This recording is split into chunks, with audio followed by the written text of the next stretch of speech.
신앙생활에 있어서 가장 중요한 핵심이 무엇이라고 생각하고 계십니까?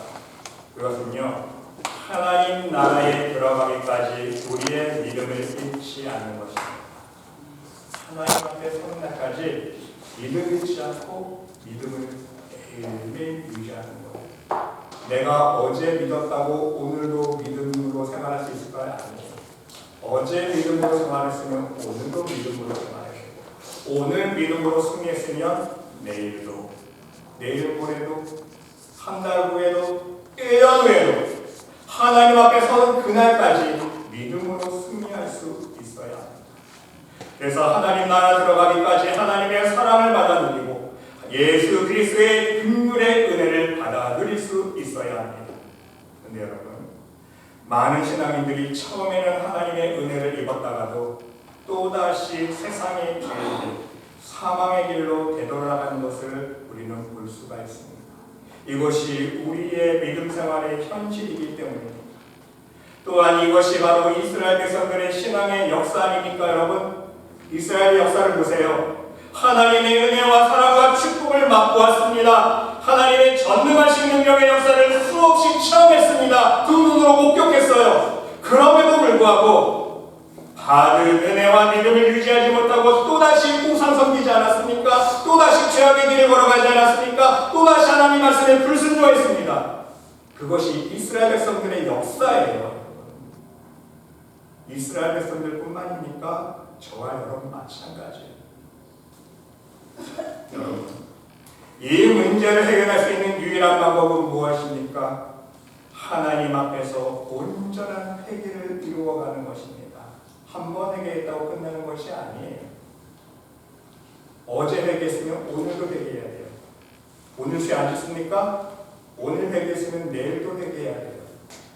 매일매일 사도 바울의 고백처럼 나를 십자가에 못 박는 삶을 실천할 수 있어야 회개의 삶이 이어져야 돼요. 왜입니까? 모든 사람들은요, 하나님 앞에서 죄인이기 때문입니다.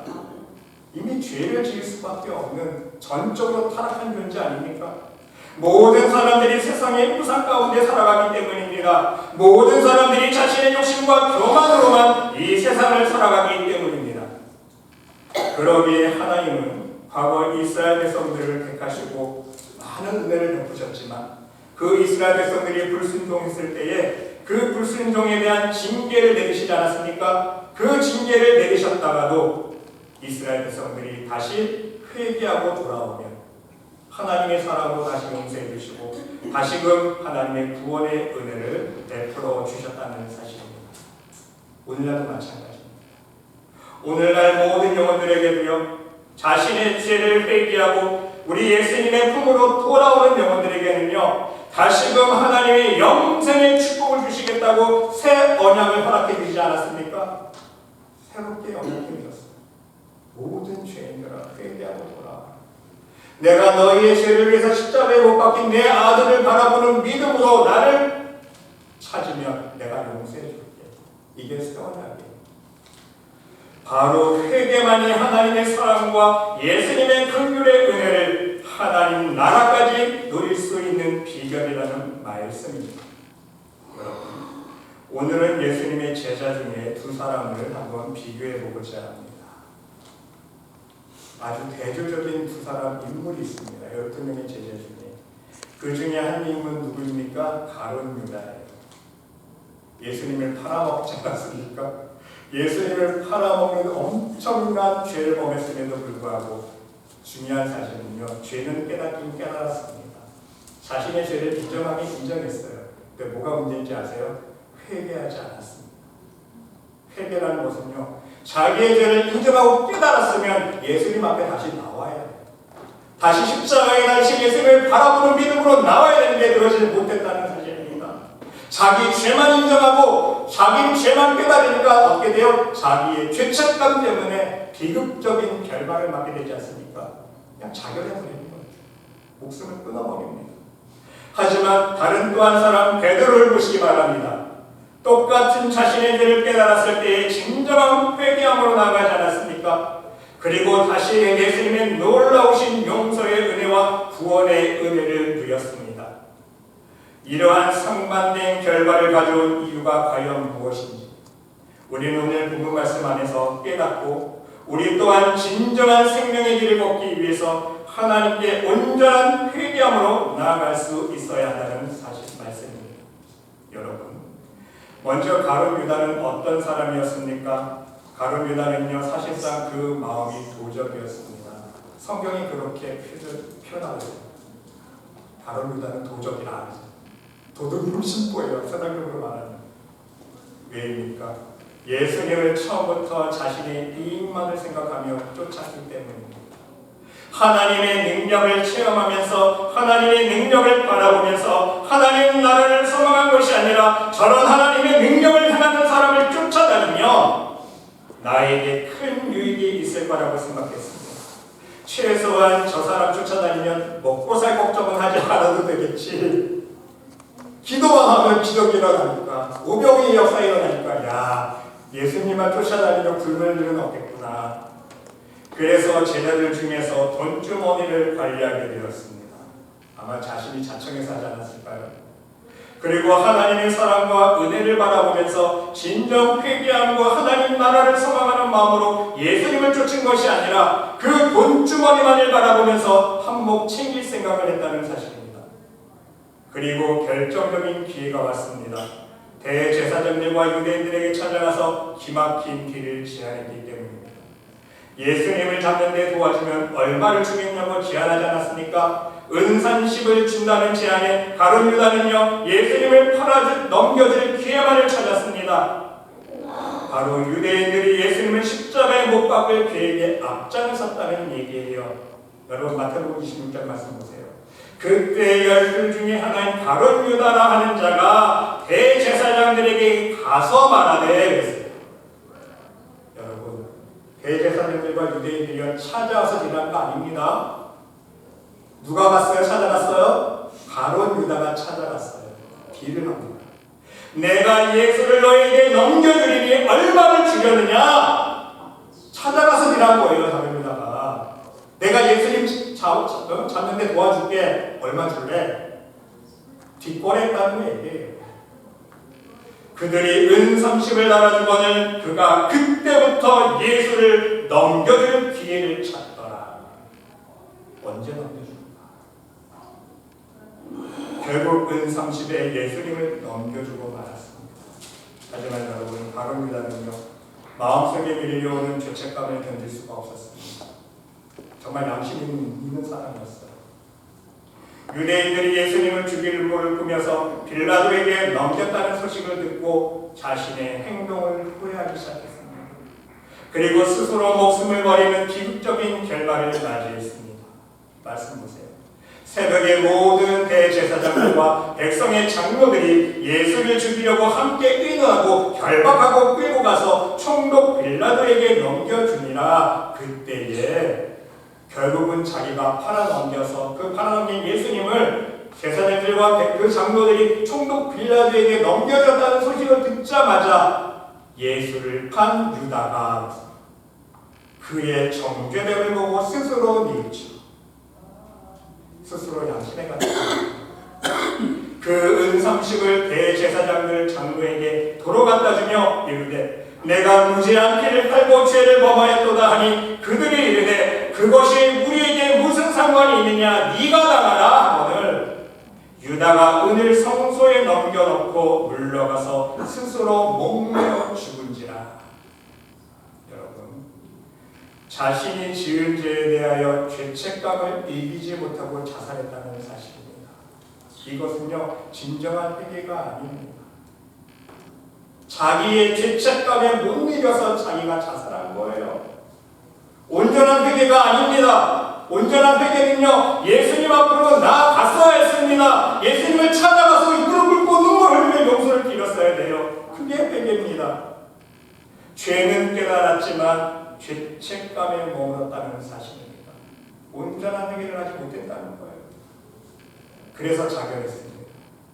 그런데 여러분, 두 번째 사람 베드로를 보시기 바랍니다.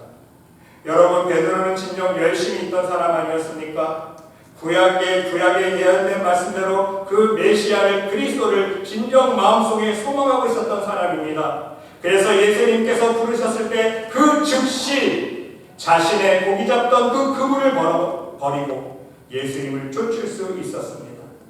그리고 항상 예수님께서 하시는 그 천국 복음을 듣고 호기심이 많았습니다. 궁금해했습니다. 예수님이 행하시는 기적을 보면서도 가장 많은 관심을 보였습니다. 그래서 질문도 많이 하지 않았습니다. 예수님이 이것은 왜 그래요? 이거 왜 그래요? 질문도 참 많이 합니다. 그리고 예수님께 대한 가장 정확한 믿음의 고백을 했던 인물이었습니다. 주는 그리스도시요 살아계신 하나님의 아들이십니다. 예수님께 대한 확실한 믿음의 고백을 했던 인물이었습니다. 제자였습니다. 하지만 때로는 자신의 열심 때문에 예수님의 사역에 방해가 되는 경우도 있지 않았습니까? 이때로부터 예수 그리스도께서 자기가 예루살렘에 올라가 장로들과 대제사장들과 서기관들에게 많은 고난을 받고 죽임을 당하고 제3일에 살아나야 할 것을 제자들에게 비로소 가르치시니 베드로가 예수를 붙들고 가나에 이르되 주여 그리 마옵소서. 이 일이 결코 주에게 미치지 아니하고 예수님께서 고난을 받으시고 십자가에 죽으시고 다시 3일 만에 부활하실 것을 말씀해 주시자 예수님 절대로 예수님한테 이런 일을 하면 안 돼요. 예수님 무슨 그런 말씀하세요. 입 밖에도 뻥긋하지 마세요. 큰일 날 소리 하지 마세요. 이 뜻 아닙니까? 이때 예수님께서 돌이키시며 베드로에게 말씀해 주십니다. 사단아 내게로 물러가라. 너는 나를 넘어지게 하는 자로다. 네가 하나님의 일을 생각하지 아니하고 도리어 사람의 일을 생각하는도다. 인간적으로는 생각했다는 거야. 하나님의 놀라우신 구원의 일을 생각하지 못했다는 것입니다. 그러나 여러분, 베드로의 가장 큰 실수가 있었습니다. 가장 큰 실수는 무엇입니까? 예수님과의 만찬 자리에서 자기 자신은 끝까지 주를 따르기 위해서 목숨까지 버리겠다고 고백하지 않았습니까? 그런데 예수님께서 예언해 주신 말씀대로 어이없이 3번이나 자신의 예수님의 제자임을 예수님의 제자임을 부인했습니다. 그냥 예수님 몰라요. 부인한 것이 한 번 부인했어요. 그 다음에는요 맹세하며 부인했다 했어요. 나 맹세해 절대로 저 사람 몰라. 그 다음에 3번째 물어보니까 어떻게 했어요? 저주까지 퍼부으면서 저주까지 했다고 성경에서 저주까지 하면서 나 저 사람 몰라. 그러한 예수님 앞에 놀라운 죄를 범했습니다. 베드로는요 이것이 자신의 마음속에 깊은 상처가 되었을 것입니다. 항상 자신의 마음을 무겁게 짓누르고 있었습니다. 그래서 예수님께서 다구기 전에 네가 3번 나를 부인하리라 하심이 생각나서 밖에 나가서 심히 통곡했다고 했어요. 하지만 여러분, 베드로는요 바로 유다처럼 어리석은 길을 선택하지 않았습니다. 자신의 죄 때문에 자포자기하지 않았습니다. 베드로의 마음속에는 여전히 천국 복음에 대한 열정으로 가득 차 있었습니다. 그러기에 예수님은 부활하신 후에 고기 잡고 있는 제자들을 찾아오시지 않았습니까? 그때 예수님의 사랑하는 제자가 베드로에게 말합니다. 예수님같이 예수님이야. 베드로가 어떡합니까? 고기 잡으려고 다 벗고 있다가 겉옷을 팍 둘러 입고 바다에 뛰어내립니다. 왜? 예수님 앞에 나가는 거예요. 그 뜻은 무슨 뜻입니까? 베드로는요 마음속에 예수님을 갈망하는 마음을 놓치지 않겠다는 말. 예수님 곁에 한마디만 듣자. 뭐? 예수님이라고? 겉옷만 둘러입고 바다에 뛰어서 헤엄쳐서 예수님 앞으로 나아갑니다. 여러분, 바로 이것이 중요합니다. 예수님 앞에 나아갔다는 거예요. 이것이 바로 가룟 유다와 차이점 아닙니까? 자기의 죄를 깨달았으면 죄책감을 느꼈으면 예수님 앞에 나아가야 돼요. 베드로는 나아갑니다. 가룟 유다는 나아가지 않았어요. 이게 차이점 아닙니까? 그러게 여러분, 예수님은요 제자들에게 어떻게 하셨습니까? 준비된 떡과 생선을 먹여주신 후에 베드로 베드로에게 개인적으로 질문을 던지십니다. 그 영적인 이유가 있어요. 다른 제자들도 많은데 왜 하필이면 베드로에게 똑같은 질문을 세 번 하셨을까? 여러분 생각해 보셨습니까? 왜 똑같은 질문을 왜 세 번 하셨을까? 영적인 이유가 있어요. 베드로의 깊은 죄의 상처를 치유해 주시기 위해서 똑같은 질문을 해 주셨다는 거예요. 왜인 줄 아세요? 베드로가 몇 번 예수님을 부인했습니까? 몇 번? 세 번. 이해되세요? 한 번 예수님을 부인할 때마다 죄 사슬이 꽁꽁 묶고 죄 상처가 남고, 두 번째 예수님을 맹세하다까지 부인했을 때 또 죄 사슬이 한 번 더 꽁꽁 묶여지고 또 죄 상처가 생기고, 세 번째로 예수님을 저주하면서 부인했을 때 완전히 죄 사슬에 결박된 거예요. 꽁꽁 묶여서 상처만 남는 것이냐. 예수님께서 세 번 반복해서 질문하시면 풀어주시는 거예요.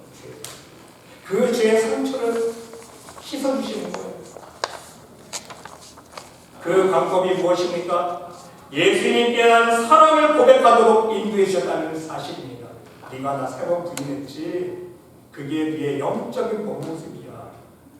그러면서 그걸 아시는 예수님께서 예수님께 대한 사랑의 고백을 똑같이 이번에는 세 번 할 수 있도록 인도해 주시는 거예요. 세 번이나 예수님을 모른다고 고백한 그 베드로의 마음속에 박혀있는 죄의 상처를 다시 예수님께 대한 사랑의 고백을 통해서 치유하여 주시고 회복시켜 주신다는 사실입니다. 이게 얼마나 놀라운 사실입니까? 베드로가 고백할 때마다 예수님의 따스한 사랑의 손길로, 그 피 묻은 치유의 손길로 베드로의 마음을 어루만져 주셨습니다. 베드로는 처음에는 예수님이 왜 나에게 이런 질문을 하신지 의아했을 거예요. 예수님 질문했는데, 내가 대답했는데 왜 똑같은 질문을 하시지? 처음에는 의아했을 거예요. 어리먹먹합니다. 두 번째 똑같은 질문이에요. 똑같은 대답을 했는데 왜 똑같은 질문을 하셨지? 깨닫지는 못했어요. 그러나 여러분, 마지막 예수님이 세 번째 반복해서 자신에게 질문했을 때, 요한의 아들 시몬아, 네가 이 사람들보다 나를 더 사랑하느냐? 예, 내가 주님을 사랑하는 줄 내가 주님을 아십니다. 요한의 아들 시몬아, 네가 나를 사랑하느냐? 예, 주님, 내가 주님을 사랑하는 줄 주님 아십니다. 죄 사슬이 이제 하나씩 벗겨져요. 그리고 마지막 세 번째 예수님께서 요한의 아들 시몬아, 네가 나를 사랑하느냐? 세 번째 질문하셨는데 온전하게 죄 사슬이 다 풀려지면서 영적으로 눈이 띄어지는 걸 이제 깨닫습니다. 그제서야 예수님이 왜 나에게 이 질문을 세 번이나 반복하고 계신지 깨달은 거예요. 세 번째. 그 영적인 배경을 아시겠죠? 예수님이 한 번, 두 번 하시면서 씻어주시는 거예요. 죄 사슬을 풀어주시는 거예요. 죽기까지 예수님만을 따르겠다고 고백했던 자신의 자만, 거짓된 믿음, 그 고백이 거짓된 사랑의 고백이었음을, 거짓이었음을 깨달았다는 거예요. 예수님의 질문을 듣고 결국은 회개의 눈물을 흘렸습니다. 그리고 예수님은 베드로에게 회개의 삶을 살 수 있는 길을 다시 가르쳐 주셨습니다. 진정 네가 나를 사랑하니? 너의 마음속에 그렇게 복음의 열정이 가득하니? 그러면 하나님이 허락하신 나의 양을 먹이라. 나의 양을 먹이라. 죽어가고 있는 수많은 영혼들에게 하나님의 생명의 양식을 먹여라. 갈 길이로 방황하고 있는 많은 영혼들을 하나님의 사랑으로 돌보고 천국문으로 인도해 주겠니? 그게 진짜 나를 사랑하는 건데, 아시겠어요? 말로만이 아니에요. 말로만 사랑한다고 고백한다고 한 게 하나님이 인정해 주시는 게 아니에요. 내 양을 먹이라. 여러분, 우리는 오늘 베드로와 같이 우리의 죄의 상처를 치유하여 주시고 감싸 주시는 예수님의 사랑의 손길을 체험할 수 있어야 합니다. 여러분, 우리의 모습을 돌아보면 마치 베드로의 모습과 똑같지 않습니까? 여러분 자신의 모습을 한번 돌아보세요. 베드로의 모습과 똑같지 않습니까? 저는 똑같이 보이던데요, 제 모습이. 우리 또한 하나님을 믿는다고 하면서 결정적인 죄의 실수를 범할 때가 많이 있었습니다. 그렇지 않습니까? 진정 하나님의 뜻을 망각한 채 내 마음대로 살면서 하나님께 충성하고 순종하며 살겠노라고 말로만 거짓말했잖아요. 저도 그래도 여러분 그랬을 거예요.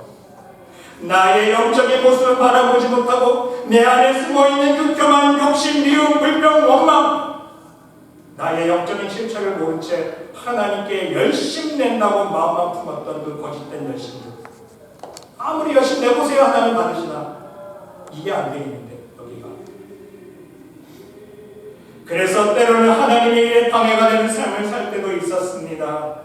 그렇지 않습니까? 내 욕심, 내 교만, 내 자랑, 시기 질투, 미움, 시기, 그것으로 인해 남에게 상처만 주지 않았습니까? 하나님의 영광을 가렸습니다. 복음의 방해가 되었습니다. 교회가 분열하는 데 원인 제공을 했습니다. 그게 저와 여러분의 모습이었어요. 성령의 열매가 아니라 죄의 열매를 맺을 때가 있었다는 사실입니다. 여러분, 오늘 이 시간 예수님은 베드로에게 하신 질문을 오늘 저와 여러분에게 똑같이 하고 계십니다. 진정 너희가 나를 사랑하느냐? 그러면 이제 말로만 하나님을 하겠다고 고백하지 말고, 형식적으로 하나님 말씀에 순종하겠다고 말하지 말고, 먼저 너희의 거짓된 죄를 회개하고 예수 그리스도의 보혈로 씻어라 말씀하고 계십니다. 진정 너희가 나를 사랑하느냐? 그러면 하나님 말씀대로 순종하며 살아라. 너와 너의 가족만을 위해서, 너의 자신만을 위해서 이기적인 삶을 살지 말고 이 땅의 축복과 응답만을 소망하는 너희의 욕심을 좀 버리고 너희의 이웃을 진정 사랑하며 내 하나님 여호와만을 사랑하며 살아라. 오직 천국 복음을 증거하는 복음의 증인의 삶을 살아라. 예수님은 오늘 저와 여러분들에게 말씀하고 계시다는 사실입니다. 그렇습니다, 여러분. 우리 모두는 서로 다른 죄의 상처를 마음속에 지니고 있습니다. 저와 여러분 마음속에는요, 다 서로 다른 죄의 상처가 있어요. 사람으로 인해서 마음속에 징후와 미움에 대한 상처가 있지 않습니까? 원망의 상처가 있습니다. 사람으로 받은 상처 다 있어요. 그렇지 않습니까? 내가 저 사람 때문에 못 살아. 왜 저 사람 나만 보고 저렇게 갈구지? 왜 나를 붙잡아 먹어서 안 다니지? 사람에게 받은 상처가 있지 않습니까? 저 왼수 같은 인간 꼴도 보기 싫어.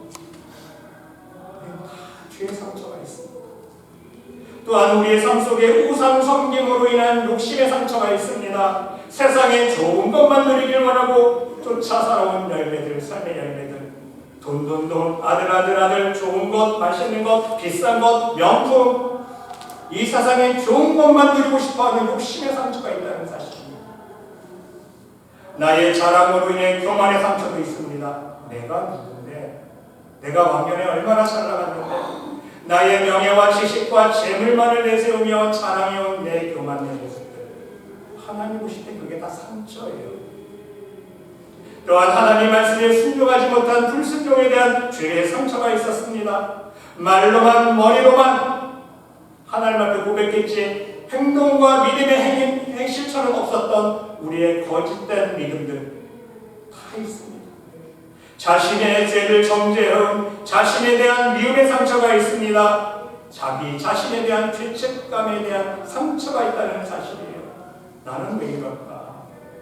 내 인생은 왜 이렇게 안 될까? 왜 나는 이렇게 나쁜 사람일까? 나는 왜 이렇게 하는 것마다 안 될까? 나는 왜 이렇게 하는 것마다 남에게 피해를 줄까? 나는 왜 이렇게 못났을까? 더 나아가서 나는 이렇게 매일 똑같은 죄를 계속 알면서도 반복해서 지을까? 이런 죄에 대한 죄책감 있지 않습니까? 여러분, 이러한 모든 종류의 죄의 상처들을 오늘 이 시간 예수님의 사랑의 음성 앞에서 치유받을 수 있으시기 바랍니다. 단 한 가지 조건이 있어요. 가룟 유다처럼 자신의 죄를 깨닫고 자포자기하면 안 돼요. 베드로처럼 자기의 죄를 깨달았을 때에 다시금 예수님의 십자가 앞으로, 예수님 앞으로 나아올 수 있어야 한다는 사실입니다. 예수님 앞에 나와서 우리 예수님 앞에 모든 죄를 자백할 수 있어야 됩니다. 여러분, 베드로의 세 번째 고백 보세요. 세 번째, 네가 나를 사랑하느냐 하심으로 베드로가 근심하여 가로되 주여 예수님 모든 것 아시잖아요. 내가 주를 사랑하는 줄 주께서 아십니다. 어떤 모든 걸 알고 계세요? 자기의 죄, 예수님이 부인했던 거짓된 믿음의 고백들, 예수님 다 알고 계시잖아요. 또 물어보세요. 왜 또 찔리면 또 물어보세요. 이제 솔직히 예수 앞에 나가는 죄를 인정하면서 우리의 모든 죄를 알고 계시는 예수님 앞에 자백하며 회개의 눈물을 흘릴 수 있어야 된다는 사실입니다. 그러면 우리 예수님께서 용서하세요. 만일 우리가 우리의 죄를 자백하면 저는 미쁘시고 의로우사 우리 죄를 사하시며 모든 불의에서 우리를 깨끗게 하실 것이요. 베드로처럼 예수 앞에 나와 자백하고 회개해야 합니다.